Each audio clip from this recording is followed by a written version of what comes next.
Les Belges ne veulent plus avoir le seum et commencent déjà à provoquer les Français. La scène hallucinante concernant Cristiano Ronaldo avec un fan qui pète les plombs depuis les tribunes et un cador européen qui menace directement le PSG. C'est le programme du journal du foot numéro 1539.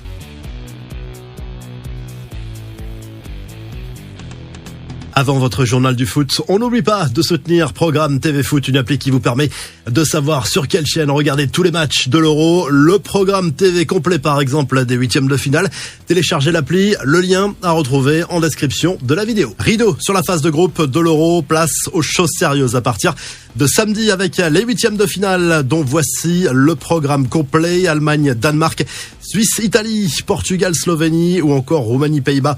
Et bien sûr, ce France-Belgique. Les Belges qui commencent déjà à nous chauffer. Globalement, c'est l'état d'esprit de revanche qui domine d'ores et déjà dans les médias après la demi-finale du Mondial 2018, on s'en souvient.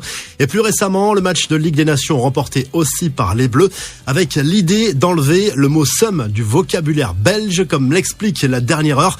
Sur le terrain, les Diables Rouges n'ont pas du tout rassuré leurs supporters face à l'Ukraine. Score final 0-0. Grosse bronca des fans belges au coup de sifflet final, ce qui a clairement vexé Kevin De Bruyne, qui a fait demi-tour au moment d'aller saluer le public et qui a demandé à ses coéquipiers de faire la même chose. Beaucoup de tension côté belge, mais attention, pas d'excès de confiance côté bleu, parce qu'il y a énormément de motifs d'inquiétude également dans le camp tricolore, y compris des tensions dont on avait perdu l'habitude. Par exemple, dans la relation entre Giroud et Deschamps, qui s'est tendue selon l'équipe à cause du faible temps de jeu de ce dernier depuis le début de l'Euro. Le sélectionneur a même dû le recadrer. Des tensions aussi avec Kamavinga, qui a pris une grosse soufflante à cause de ses glissades à répétition contre la Pologne. L'actu de l'Euro, c'est aussi la sale soirée de Cristiano Ronaldo contre la Géorgie. On a vu un CR7 très en colère, agacé par la tournure des événements, et peut-être un pénalty aussi oublié sur lui, ce qui a peut-être joué aussi. Il a été remplacé par le Parisien Gonzalo Ramos en seconde période avant de shooter de rage dans une gourde d'eau. On a vu aussi une scène totalement hallucinante d'un fan qui s'est littéralement jeté sur lui depuis les tribunes sans le toucher. Heureusement, grâce à la sécurité et au sang-froid du Portugais. L'autre match du groupe F a permis de faire tomber un record peu glorieux, celui du plus grand nombre de cartons dans l'histoire de l'Euro. 16 avertissements et 2 expulsions. Le total est même grimpé à 18 jaunes en comptant ceux reçus après le coup de sifflet final. Les infos du mercato, cette fois Roberto De Zerbi est bien arrivé à Marseille pour commencer sa mission. Enfin, diront les supporters de l'OM qui s'inquiétaient du retard pris dans ce dossier, mais le mercato va pouvoir commencer réellement dans la cité phocéenne, dans le sens des arrivées. La bonne nouvelle, c'est que la prolongation de Leonardo Balerdi avance bien. Ce serait pour 2 saisons supplémentaires et cela enverrait un très bon signal pour ce mercato.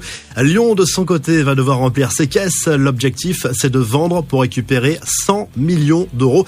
Des joueurs comme Cherki, Cacré ou encore O'Brien pourraient aider à remplir les caisses, mais on sera loin du compte quoi qu'il arrive et cela risque d'affaiblir clairement l'effectif. Enfin, le PSG a identifié une nouvelle cible assez inattendue dans le secteur défensif. Le club parisien pense au jeune international espoir espagnol de la Juve, Dean Huijsen, qui sort d'un prêt de 6 mois à la Roma réussi. Le joueur de 19 ans est estimé à 20 millions d'euros. La revue de presse en Angleterre, le Mirror Sport, comme l'ensemble des médias britanniques, continue d'accabler, de charger Gareth Southgate, accusé d'être le principal responsable du début d'Euro décevant des Anglais.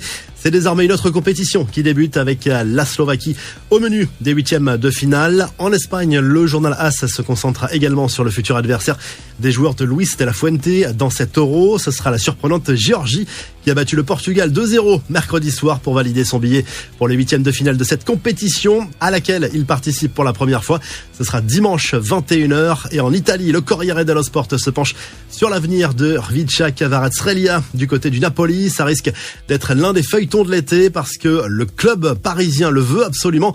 Le club italien hausse le ton et menace même le PSG et son président Nasser El Khelaifi en cas d'approche trop insistante auprès de l'entourage du joueur géorgien. Si le journal du foot t'a plu, on n'oublie pas de liker, de s'abonner et à très vite pour un nouveau journal du foot.